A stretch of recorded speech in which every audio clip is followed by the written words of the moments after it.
The last time my daughter Jessica told me she loved me, she was standing in my kitchen holding a glossy brochure for a place called Golden Sunset Meadows. It sounded idyllic, didn't it? A place of peace and tranquility. But don't let the name fool you. It was a place for people to be forgotten, a waiting room for the end. She smiled, told me it was for my own good, that she was worried about me being all alone in this big house.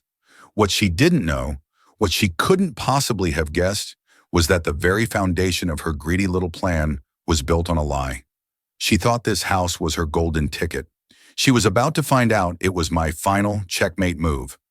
My name is Arthur Pendleton, and I am 73 years old. For 45 of those years, I lived in the two-story colonial on 24 Oak Street. I lived there with the love of my life, my Eleanor. We bought it when the ink on our marriage certificate was still fresh. We painted every room, planted every rose bush in the garden, and measured our children's heights on the kitchen door frame. First Jessica, then our son Michael. Michael was a good boy, a kind soul. He got his mother's heart. He became a firefighter, a hero in his own right, until a warehouse fire took him from us 12 years ago. The grief shattered Eleanor. She held on for 3 more years, but a part of her died with our son. When she finally passed from cancer, the house became a mausoleum of memories. Every creak of the floorboards was her footstep. Every scent of rain on the asphalt was the day we first moved in. I lived with ghosts, but they were my ghosts, and I cherished them. Jessica, however, did not share my sentiment. The visits started about a year after Eleanor's funeral. At first, they were sporadic. Jessica and her husband, Mark, would drop by with a supermarket apple pie and an air of forced concern. Mark was a real estate developer, with a smile as slick as the gel in his hair. He'd walk around the house, not looking at the family photos, but at the ceiling cornices and the width of the doorways. "Structurally sound art," he'd say, clapping me on the shoulder a little too hard. They really built them to last back then. Jessica would follow, her eyes doing a different kind of inventory. She'd finger the lace on Eleanor's favorite armchair, her gaze lingering on the silver candlesticks on the mantelpiece. She wasn't seeing memories. She was seeing appraisals. The conversation that changed everything happened on a gray Tuesday in November. They'd brought the brochure, Golden Sunset Meadows, pictures of smiling seniors playing bingo and doing water aerobics. "Dad, we need to talk," Jessica began, her voice dripping with practiced sympathy. She sat across from me at the heavy oak dining table where we'd shared thousands of family meals. "We're worried about you," Mark chimed in, leaning forward with a look of earnestness that never quite reached his eyes. "This house is so big. The upkeep, a fall could happen. You're not as young as you used to be." "I manage just fine," I said, my voice quiet but firm. I kept the house immaculate. It was my duty to Eleanor's memory. "But for how long?" Jessica pushed, sliding the brochure across the polished wood. "Look at this place, Dad. It's beautiful. 3 chef-prepared meals a day, a 24-hour nursing staff, activities, people your own age. You'd have a community." I glanced down at the glossy paper. The smiles on the residents' faces looked as artificial as the potted ferns in the lobby. "This is my community," I said, gesturing to the windows that looked out onto a street where I knew every neighbor by name. "My home." "It's an asset, Dad," Mark said, his voice dropping to a more businesslike tone. "A big, valuable asset just sitting here. Selling it would set you up for life. Golden Sunset has a significant buy-in, but the sale of this place would cover it and leave a hefty nest egg." "A nest egg? For whom?" The question hung in the air between us. Jessica reached out and placed her hand over mine. Her skin was cold. "We just want you to be safe and comfortable. Think of it. No more worrying about the boiler, or the leaky faucet, or the lawn. We could handle everything. The sale, the move, all of it. We'll take care of you." I looked at my daughter, my little girl who I taught to ride a bike on this very street. I saw the impatience in her eyes, the flicker of greed she tried so hard to conceal behind a mask of filial duty. She wasn't worried about me falling. She was worried I'd live another 20 years, her inheritance tied up in bricks and mortar. She didn't want to take care of me. She wanted to get rid of me. I pulled my hand away slowly. I'll think about it," I lied. They left soon after, convinced they had planted the seed. As I watched their luxury SUV pull away from the curb, a cold, hard knot formed in my stomach. They didn't know the truth. They didn't know the secret that Eleanor and I had kept for over 30 years. They saw a house. They saw a payday. They had no idea they were standing on ground that would never, ever be theirs. And in that moment, watching my daughter drive away after trying to sell my future for her own, a plan began to form. It was a terrible, vengeful plan, and it felt like the only justice I had left. Thinking about it was not what they wanted. They wanted action. My polite deflections over the next few weeks were met with increasing frustration. The phone calls became more frequent, Jessica's tone shifting from feigned concern to undisguised irritation. "Have you called Golden Sunset yet, Dad? The waiting list is getting longer. Why are you being so stubborn? We're trying to help you." Their visits changed too. They stopped bringing pies. The air in the room grew thick with their resentment. They began a new tactic, a subtle and insidious campaign designed to make me feel incompetent, to prove their point that I was no longer capable of living alone. It was psychological warfare waged in the quiet halls of my own home. It started small. I came downstairs one morning to find the gas on one of the stove burners turned slightly, just enough to fill the kitchen with the faint, sickening smell of mercaptan. I knew with absolute certainty I had turned it off after making my tea the night before. When I mentioned it to Jessica on the phone, her response was a sharp, panicked intake of breath. "Oh my God, Dad! See? This is exactly what I was talking about. You could have blown up the whole house. You can't be trusted alone anymore." A week later, I found a puddle of water on the laundry room floor. Mark had fixed the washing machine connection the weekend before. Now it was leaking. He came over, shook his head with a theatrical sigh, and said, "The fitting must have rattled loose, Art. These old pipes, it's a constant battle. A man your age shouldn't be dealing with this stress." They were creating the very problems they accused me of being unable to handle. It was gaslighting of the cruelest kind. They were trying to build a cage for me out of my own perceived failures. The hardest part was the assault on my memories of Eleanor. Jessica started helping me declutter. It was a thinly veiled attempt to assess and earmark valuables. "Dad, do you really need all of Mom's old books?" she asked one afternoon, pulling a well-loved copy of Wuthering Heights from the shelf. Eleanor's handwriting was on the inside cover. "Yes, I do," I said, taking it from her and placing it carefully back in its spot. "It's just stuff, Dad. It's weighing you down." She packed away a box of Eleanor's porcelain thimbles, claiming they were dust collectors. I found them later in the trunk of her car. She was stealing from me, piece by piece, both my property and my past. The breaking point, the moment my grief turned to cold, diamond-hard resolve, came on a rainy Saturday. I had been in the garden, tending to Eleanor's roses. My knee, a relic of a college football injury, gave out on the slick patio stones. I went down hard. The pain was sharp, electric, but it was my pride that was truly wounded. I managed to get myself up and limp inside, my trousers soaked and muddy. I didn't call Jessica. I didn't want to give her the satisfaction. But Mark happened to be driving by, or so he claimed. He saw me through the window, limping towards my armchair. He came in, his face a perfect mask of alarm. "Art, what happened? Are you okay?" He helped me into my chair, and I saw his eyes dart around the room, taking in the muddy tracks I'd left on the Persian rug.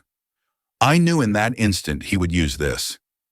That evening, I overheard them. I was supposed to be napping, a suggestion from Jessica after she'd arrived in a flurry of panic.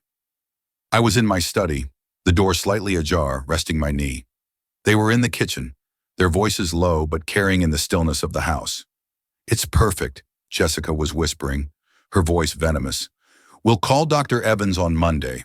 Tell him he had a serious fall, that he was confused. Mention the stove incident again. He's losing it, Mark. We have to be proactive. We need power of attorney." Mark's voice was a low rumble. "If he's deemed mentally unfit to manage his own affairs, we can make the decisions for him. The sale of the house, the move to Golden Sunset. It all becomes a simple administrative task." "And the money?" Jessica asked, the naked greed in her voice making me feel sick.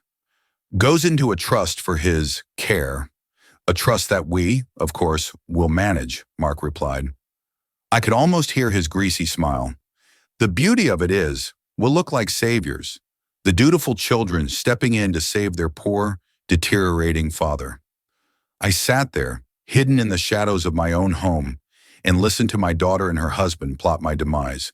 They weren't just trying to put me in a home, they were trying to erase me, to declare me legally and mentally dead while my heart was still beating. They wanted to steal my home, my money, my autonomy, and my dignity. The pain in my knee was nothing compared to the icy shard that pierced my heart. The love I had for my daughter, already strained and tarnished, cracked and then shattered into a million irreparable pieces. There was no going back. There would be no forgiveness. They had declared war, and they had massively, catastrophically underestimated their opponent. They thought I was a doddering old fool. They were about to learn that I was a structural engineer. I knew how to read a blueprint, and I was about to bring their entire world crashing down around them. The following Monday, I did not wait for Jessica's call to Dr. Evans. I made a call of my own. I called a man named Stephen Davies, a lawyer my age who had handled a few contract disputes for my engineering firm back in the day. Steve was sharp, semi-retired, and had a bulldog's tenacity for contracts and fine print. Arthur, good to hear your voice, you old coot. Don't tell me you're finally suing the city over that god-awful statue they put up in the park. He boomed through the phone. Something a bit more domestic, Steve, I said, my voice low. I need to see you. It's about my house. We met the next day at his quiet, wood-paneled office. I didn't bring a briefcase. I brought a long, metal deed box that had sat at the back of my closet for 35 years. The key felt cool and solid in my trembling hand.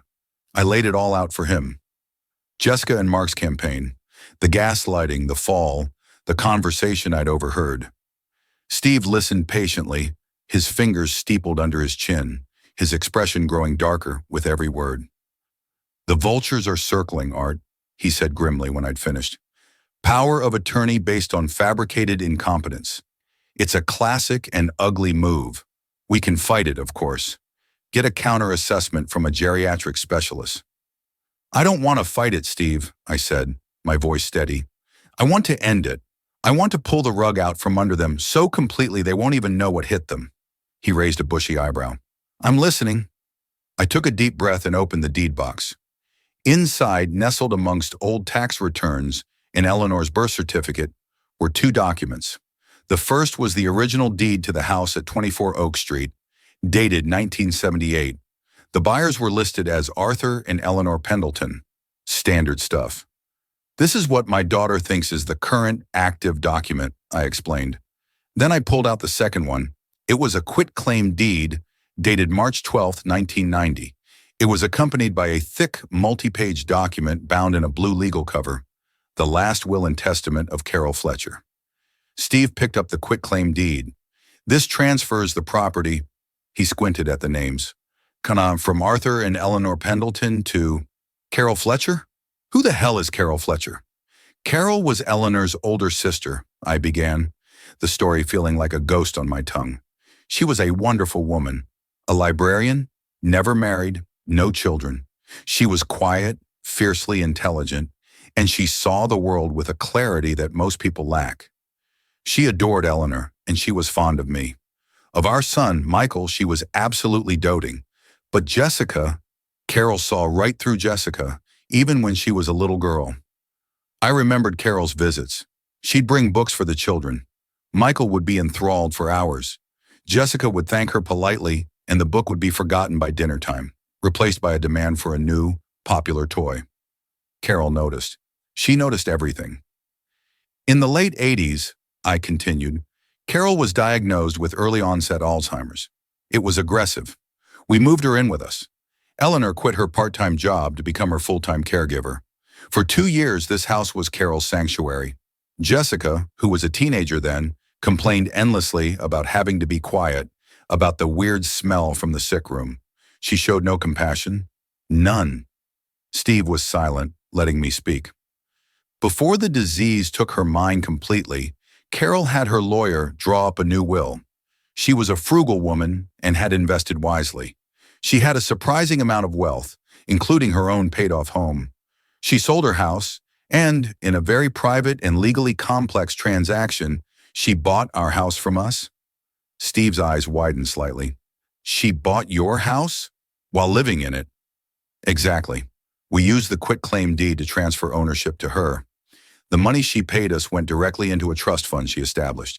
Then in her will, she addressed the house.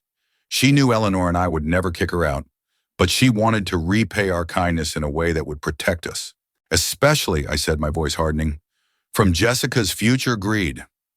I pushed the will across the desk and pointed to a specific article. Steve put on his reading glasses and read it aloud, his voice a low murmur. Article 4. The property at 24 Oak Street. Upon my death, the aforementioned property shall be held in a revocable living trust, titled the Eleanor and Arthur Pendleton Sanctuary Trust. My brother-in-law, Arthur Pendleton, shall be named the sole trustee and shall have lifetime tenancy, granting him the exclusive and unrestricted right to live in, modify, or enjoy the property for the remainder of his natural life, free of charge. He is responsible for routine upkeep and property taxes, to be paid from the trust's associated annuity. Steve looked up at me. Good Lord, Art, this is ironclad. It gets better, I said. I pointed to the next clause. He continued reading. Should the trustee, Arthur Pendleton, decide at any point to vacate the property, he is granted the sole and exclusive authority to sell the property at fair market value. Upon the sale of the property, 50% of the net proceeds are to be transferred directly to Arthur Pendleton for his own use without restriction. The remaining 50% are to be donated in full to the Michael Pendleton Memorial Scholarship for Children of Fallen Firefighters, a charity to be established for this purpose. Steve leaned back in his chair, letting out a low whistle. He looked from the documents to me. And Jessica? I gave him a grim smile and tapped the final paragraph of the article. For reasons that are her own, my niece Jessica Pendleton Davies is to be explicitly and intentionally excluded from any inheritance pertaining to this property or its sale. It was my final wish that the home which provided me with comfort in my last days should not become a source of unearned profit for one who showed me so little compassion. A slow smile spread across Steve Davies' face.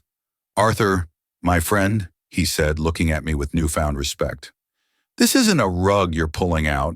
This is a goddamn sinkhole. Your daughter and that snake she's married to have been renovating, planning, and drooling over a house they have absolutely zero legal claim to. They think they're about to cash in their inheritance. But there is no inheritance. Exactly, I said. The knot of fear and grief in my stomach had been replaced by a core of cold, hard steel.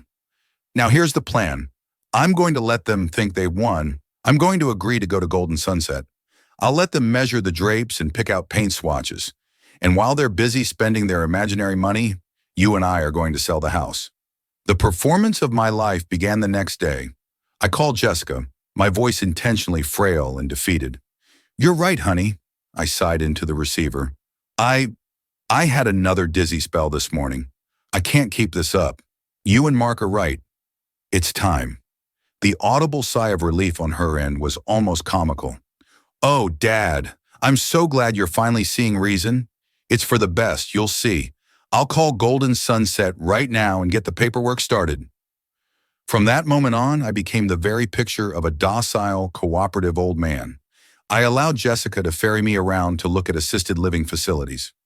I nodded meekly at Golden Sunset Meadows, letting the chirpy director, a woman named Brenda, with a terrifyingly fixed smile, explain the meal plans and activity schedules. I pretended to be impressed by the linoleum-floored room with a view of the parking lot that would be my new suite. Jessica and Mark were ecstatic. They saw their victory at hand. Their guard dropped completely. They started talking about the house as if it were already theirs, right in front of me. We'll knock out this wall, open up the whole downstairs, Mark would say, waving his hand expansively in my living room. Gray tones are very in right now. A nice, modern, minimalist look. We could probably get $700, maybe $750 for it in this market after a few cosmetic touches. The garden will have to go, Jessica added one afternoon, wrinkling her nose at Eleanor's prize-winning roses. Too much maintenance. We'll put down some nice, clean AstroTurf and a minimalist water feature. I would just nod, a sad little smile on my face, while inside a bitter laugh echoed in my soul. They were planning the desecration of my wife's memory on a property they didn't own. They even started spending money. A team of landscapers arrived and ripped out a beautiful, century-old Japanese maple tree near the driveway to improve curb appeal. It cost them $3,000. Mark had a contractor come in to give them a quote on remodeling the kitchen, a quote they eagerly accepted, putting down a $10,000 deposit to book the crew. They were so sure, so arrogant. Meanwhile, Steve Davies and I were working quietly in the background. Steve engaged a discreet professional real estate agent named Mrs. Gable, a woman who specialized in quiet, off-market sales. We didn't want a for sale sign on the lawn that might tip off Jessica and Mark. Mrs. Gable found the perfect buyer within 2 weeks, a young doctor and his family who had just relocated to the area. They fell in love with the house's character, its charm, its history. They loved Eleanor's rose garden. They didn't want to knock down walls or lay down AstroTurf. They wanted to make it a home. We handled everything digitally. Contracts were signed via DocuSign. Funds were wired to an escrow account Steve set up. I met the buyer, Dr. Evans, a wonderful irony in the name, just once at Steve's office. He was a kind man with warm eyes who told me he hoped to raise his children in the house for the next 30 years. I knew Carol and Eleanor would have approved. The closing date was set for Friday, the 17th of October. Jessica and Mark had scheduled my move into Golden Sunset for Saturday the 18th. Their timing was impeccable. The week before the closing was a masterclass in deception. I let Jessica pack boxes, feigning confusion and sentimentality. I'd pick up an old photograph of Eleanor and me and allow a tear to trace a path down my cheek. "Oh, Dad," Jessica would say, patting my arm with detached sympathy. "Don't worry. We'll find a nice little spot for this in your new room." She packed away my life into cardboard boxes labeled Essentials, Storage, and Donate. The Donate boxes were filled with things she deemed worthless, but which held immeasurable value to me. I knew they were destined for a dumpster. It took every ounce of my self-control not to scream. On Thursday, the day before the closing, Mark arrived with a sheaf of papers. "Just a few final things to sign for the intake at Golden Sunset, Art," he said breezily, spreading them on the dining room table. "Standard liability waivers, medical information releases, payment authorization." I scanned the documents. It was all there. Signing them would have been a significant step toward them controlling my finances. "You know, my hand has been a bit shaky today, Mark," I said, feigning a tremor, "and my reading glasses seem to be missing. Could we do this tomorrow? I want to be able to read what I'm signing." Sure, no problem," he said, magnanimous in his victory. "We'll get it all done tomorrow afternoon before the movers come on Saturday. We'll be here around 2 p.m. He had no idea that by 2 p.m. the next day the house would no longer be mine to sell or theirs to steal. The ink on the real contracts would be dry, the funds would be transferred, and the trap would be set. That night, for the last time, I slept in the bed I had shared with Eleanor for 45 years. I didn't pack a single personal item. I didn't need to. I took only the deed box with Carol's will and a small overnight bag. I walked through each room saying a silent goodbye not to the house, but to the life I had lived within its walls. I whispered my love to Eleanor and Michael, promising them that I had done right by their memory. Then I went to sleep, my conscience clear and my heart as cold and calm as a frozen lake. The storm was coming tomorrow. Friday, October 17th, dawned bright and clear, a perfect day for a life to be demolished. The closing was scheduled for 10 a.m. at Steve Davies' office. Mrs. Gable, Dr. Evans, and a representative from the title company were there. It was smooth, professional, and quiet. By 11:30 a.m., the transaction was complete. The funds were in the designated accounts, half in my new personal account, half in the newly established Michael Pendleton Memorial Scholarship Fund. The keys to 24 Oak Street now belonged to the Evans family.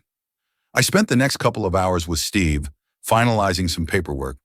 Then I checked into a comfortable downtown hotel suite I had booked for the week. I ordered a steak from room service and ate it slowly, deliberately. This was the first meal of my new life. At 1:45 p.m., I took a taxi, not to 24 Oak Street, but to the small cafe at the end of the block. I sat at an outdoor table, ordered a coffee, and waited. The trap was laid. The bait was set. Now it was time for the pests to arrive. Right on schedule, at 2:03 p.m., Jessica's silver SUV pulled into the driveway of what was, until 3 hours ago, my home. Jessica and Mark got out, looking smug and triumphant. Mark was carrying the same sheaf of papers from the day before. They were here to have me sign away my life. I watched them walk up to the front door and use the key Jessica had. I saw their confusion when the key wouldn't turn. Mark jiggled it, then tried it himself. I saw them peer through the windows, then knock, first softly, then with increasing force. My phone buzzed. It was Jessica. I let it go to voicemail. A moment later, a blue minivan I recognized as belonging to Dr. Evans pulled up behind them. Dr. Evans, his wife, and their 2 young children got out. They were smiling, excited. Dr. Evans was holding a brand new set of keys. I watched from my vantage point as a confused conversation began on the front lawn. I could see Mark gesturing emphatically at the house. Dr. Evans, a calm man, showed him a document, likely the deed. The scene grew more animated. Jessica's face was a mask of disbelief, which was slowly contorting into rage. This was my cue. I paid for my coffee, left a generous tip, and began my slow, deliberate walk down the block. I used my cane, leaning on it a little more than I needed to, projecting an image of frailty that I no longer felt. They saw me when I was about 20 yards away. Jessica's head snapped in my direction, her eyes wide with a mixture of anger and confusion. "Dad, what the hell is going on?" she shrieked, her voice carrying down the quiet suburban street. "Who are these people? Why won't my key work?" I stopped a few feet from the group, addressing my words not to Jessica, but to the new owner. "Dr. Evans, I presume," I said calmly. "I'm Arthur Pendleton. I do apologize for this scene. I trust the final paperwork was all in order?" "Yes, Mr. Pendleton. Everything is perfect," he said, shaking my hand. He looked uncertainly at Jessica and Mark. "These people seem to think there's been some mistake." "Oh, there's been a mistake," I said, finally turning my gaze to my daughter. I let the full weight of my cold fury settle on her. "A very big one. But the mistake was yours." "What are you talking about?" Mark sputtered, stepping forward. "We're here to finalize the paperwork for your move. We're selling this house." "No, you're not," I said, my voice flat and devoid of emotion. "You see, you can't sell something that doesn't belong to you. And this house," I savored the words, "never belonged to me either." Jessica just stared, her mouth agape. "That's insane. We've seen the deed. It was in your name and Mom's." "It was," I corrected her. "Until 1990, 35 years ago, your Aunt Carol bought this house from your mother and me. She put it into a trust, naming me as the lifetime trustee. It afforded me the right to live here until I died, or until I chose to sell it." I let that sink in. Mark's slick facade was cracking, his face turning a pasty white. "And the terms of that trust, which your Aunt Carol wrote with remarkable foresight, were very specific," I continued, my voice rising slightly, each word a hammer blow. "Should I choose to sell, half the proceeds go to me directly.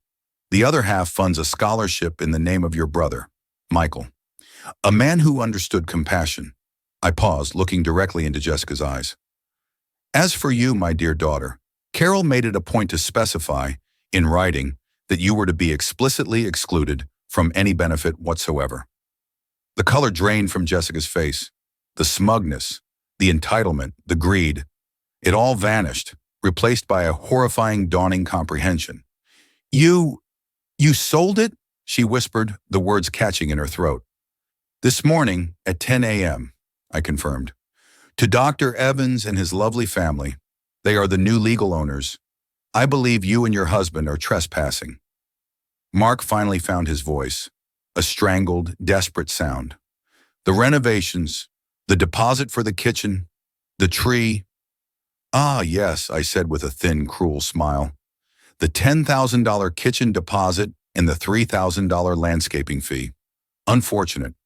I suppose that's the risk one takes when spending a fortune renovating a property one has no legal right to."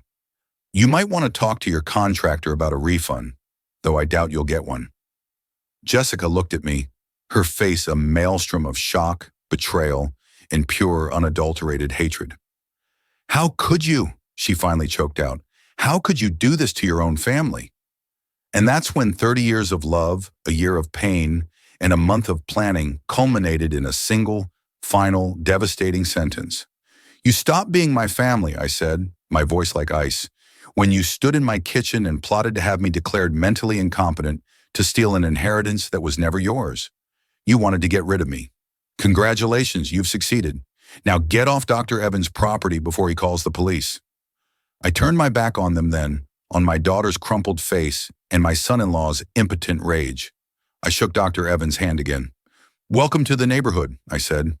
Then without a backward glance, I walked away, the sound of my daughter's world collapsing behind me echoing sweeter than any symphony. I didn't flee the city. That would have felt like I had done something wrong. Instead, I settled into my hotel suite and observed the fallout from a comfortable distance, like watching a controlled demolition. The first explosion was, of course, financial. The $10,000 deposit on the kitchen was non-refundable. The contractor, a burly man named Gus, whom I knew from the local hardware store, was not sympathetic to Mark's predicament. Mark apparently tried to argue that the work was for my house, so I should be liable. Gus, having been told by Mark himself that the house is practically ours, we're just getting a head start, laughed in his face. Word travels fast in a small community. Within a week, the story of Mark trying to renovate a house he didn't own was a delicious piece of local gossip. His reputation as a savvy real estate developer was shattered overnight. Who would trust a man with their investment when he made such a monumental, greedy blunder himself? His clients began to pull away. Deals that were pending suddenly fell through. The slick confidence that had been his primary asset evaporated, leaving behind a desperate, grasping man whom nobody trusted. Jessica's fallout was more social, but no less devastating. She was a pillar of the local charity circuit, the kind of woman who chaired fundraising galas and organized bake sales, all while ensuring her name was prominently featured in the program. Her entire identity was built on a carefully curated image of the perfect, caring daughter and community leader. I made a single strategic phone call to Martha Gable, the widow of a friend and the biggest gossip in town. I didn't tell her the whole story, just a carefully edited version. It's such a shame, I'd sighed over the phone. Jessica and Mark were so certain I'd be leaving them the house, they started spending money on it. It must have been a terrible shock to learn my late sister-in-law had other plans for the estate, leaving it all to a charity for a fallen firefighter's family. Such a noble cause in Michael's name. It was all the kindling Martha needed. The story spread like wildfire, morphing with each telling. Jessica wasn't just greedy, she was monstrous. She tried to cheat her heroic, deceased brother's memory. She tried to steal from a charity. She had tried to toss her elderly father aside. Her friends, the ones who had smiled with her over luncheon salads and glasses of Chardonnay, began to avoid her calls. She was uninvited from the planning committee for the hospital's winter ball. Her social standing crumbled into dust. Their marriage, built not on love but on mutual ambition and greed, could not withstand the pressure. The voicemails they started leaving on my phone were a testament to their spectacular collapse. At first, they were united in their fury at me. "You senile old bastard! You'll be hearing from our lawyer!" Mark screamed in one message, his voice cracking with panic. "How could you humiliate me like this, Dad? After everything I've done for you," Jessica cried in another. But soon the voicemails turned on each other. I'd get a call from a distraught Jessica. It was Mark's idea to be so aggressive. He pushed me. He said we needed to secure our future. An hour later, a message from Mark would arrive. "She's the greedy one. All she ever talked about was what she'd do when you were gone. I was just trying to support my wife." They were tearing each other apart, assigning blame for a disaster of their own making. The final blow came about 2 months after the sale of the house. I received a message from Jessica. She was sobbing, her voice thick and almost unrecognizable. "He's left me, Dad. Mark's gone. He packed a bag this morning and just left. Said I'd ruined him. The business is gone. The money's gone. Everything is gone. I'm all alone." There was a long pause, And then she said the words I knew were coming, the words that proved she had learned absolutely nothing. I need some money, Dad. Just a little, to get back on my feet. You must have gotten so much from the sale. It's the least you can do. I'm your daughter. I deleted the message without a second thought. My generosity, my fatherly duty, had died on the floor of my kitchen when I heard them plotting my legal execution. Her plea was not a sign of remorse. It was just another angle, another attempt to get the money she felt she was owed. Karma, I learned, isn't always a lightning bolt from a clear sky. Sometimes it's a slow, creeping rot that starts from within. It's the natural consequence of a life lived with a hollow core. You can build a beautiful facade, but if the foundations are rotten with greed and cruelty, it's only a matter of time before the whole structure collapses on itself. Jessica and Mark had built their lives on that rotten ground, and all I had to do was give it a little nudge and watch it fall. The downtown hotel was a temporary refuge, a sterile purgatory between the life that was and the life that would be. After a week, the novelty of room service wore off, and the silence began to feel less like peace and more like a profound emptiness. I had won. I had executed my plan with the precision of a structural engineer designing a controlled demolition. But revenge, I discovered, is a dish best served cold, and it leaves a permanent chill in your soul. It was justice, yes, a perfectly balanced equation of cause and effect. But it wasn't joy. Joy, I feared, had been a casualty of the war. For weeks, I felt adrift. I was a man untethered from the geography of his own history. I had the financial freedom to go anywhere, do anything, yet I felt paralyzed. The face of my daughter, not the scheming, cruel woman she had become, but the little girl with scraped knees and a missing front tooth, haunted my quiet moments. Had I been too harsh? Had I become the monster to slay a monster? The questions circled in the lonely hotel suite, ghosts of a different sort than the ones I'd lived with on Oak Street. The call that pulled me from the abyss came from Steve Davies. "Arthur," he said, his voice crackling with an energy I hadn't felt in myself for months. "The scholarship fund is officially chartered. We're holding our first board meeting next Tuesday. I need you there. You're the heart of this thing." I almost refused. It felt like a world I no longer belonged to. But the mention of Michael, my son, was a lifeline. I went. Sitting in that conference room with the district fire chief, a compassionate financial planner, and Steve, I felt the first flicker of purpose. We weren't just managing an account, we were stewarding a legacy. A month later, we reviewed our first round of applications. One was from the widow of a firefighter named David Chen, who had died in a roof collapse just 6 months prior. He left behind a 17-year-old daughter, Sarah, who wanted to be a pediatric nurse. Her essay was raw and beautiful, filled with love for her father and a fierce determination to spend her life helping others. We unanimously approved a full 4-year scholarship for her. Steve arranged for me to meet them. We sat in a small coffee shop, and Sarah, a bright girl with her father's kind eyes, told me stories about him. She spoke of his terrible jokes, his dedication, the way he'd always show up for her soccer games, even after a 24-hour shift. In her, I saw my Michael's spirit of service, his innate goodness. When her mother gripped my hand, tears streaming down her face, and whispered, "You have no idea what this means to us," the chill that had settled in my soul began to thaw. This was not revenge. This was restoration. This was building something new and strong from the ashes of loss. With this newfound purpose, I began to build a life. I bought a 2-bedroom condominium in a new development on the other side of town. It was everything the house on Oak Street was not: modern, compact, and filled with light. It had no creaking floorboards whispering my wife's name, no door frames marked with the heights of children who were gone. It was a blank page, and its emptiness was no longer frightening. It was an invitation. I joined a woodworking club at the community center. The scent of fresh-cut pine and the focused, methodical work of my hands became my therapy. I built a bookshelf, a small table, a rocking horse I donated to the children's wing of the hospital. With every joint I fitted, every surface I sanded smooth, I felt as if I were repairing something within myself.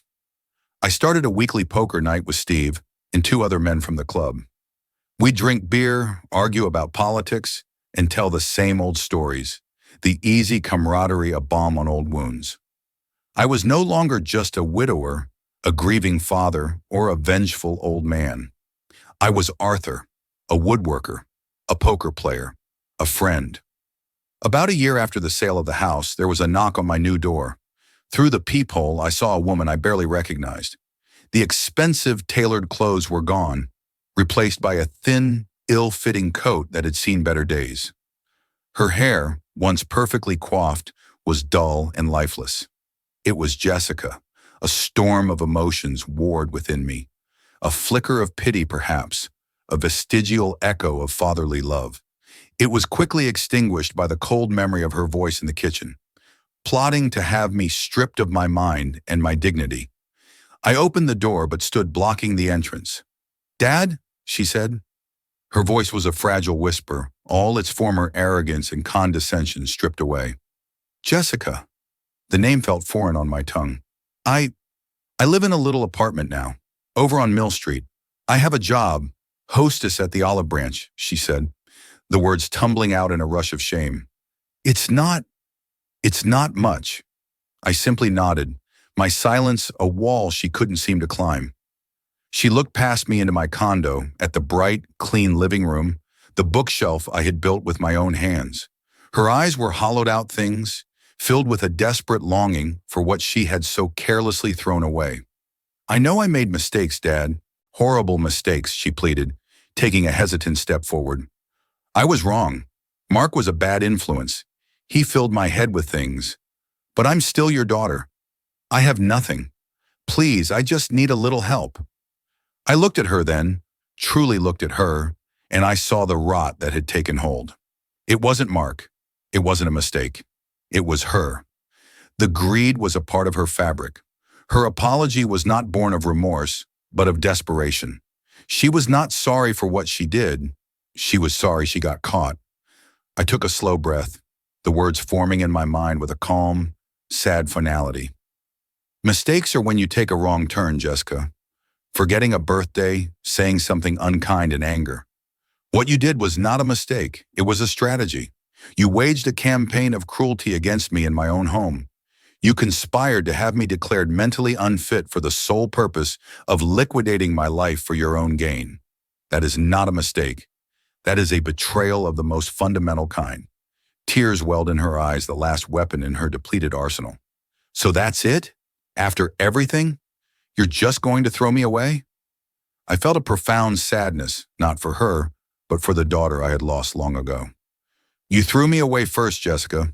You packed me into a box labeled inconvenience and planned to ship me off to be forgotten. The difference is, I refused to go." I reached into my pocket, not for my wallet, but for a piece of paper on which I'd scribbled a phone number. It was for a county social worker I knew through my charity work, a woman who helped people find resources for jobs and housing. I handed it to her. "This is all the help I can give you. She can connect you with programs. The rest is up to you. I hope you can build a better life for yourself, an honest one, this time." She stared at the paper as if it were poison. This wasn't the handout she'd come for. It was a lifeline that required her to swim. I could see in her eyes she didn't want to. With nothing left to say, I slowly and deliberately closed the door. I didn't slam it, I closed it softly, the quiet click of the lock echoing the final, merciful end to a lifetime of pain. I leaned against the door for a moment, listening. There was no screaming, no banging, just the sound of her footsteps, shuffling away down the hall. The sound of a ghost departing, leaving my new home blessedly, finally at peace. This wasn't a story I ever thought I'd tell. It's a story about how the deepest betrayals can come from those we love the most. But it's also a story about finding your own strength when you think all is lost. My daughter wanted to write the final chapter of my life for me, but I took the pen back and wrote one for myself. It's a chapter filled with new friends, new purpose, and a quiet peace she can never touch. If this story resonated with you, if you've ever felt underestimated or pushed aside, please consider liking this video and sharing it with someone who might need to hear it. It helps these stories find the people who need to be reminded that it is never too late to build a new foundation. And if you'd like to hear more real-life stories of karma, consequences, and survival, please subscribe to the channel and click the notification bell. Thank you for listening.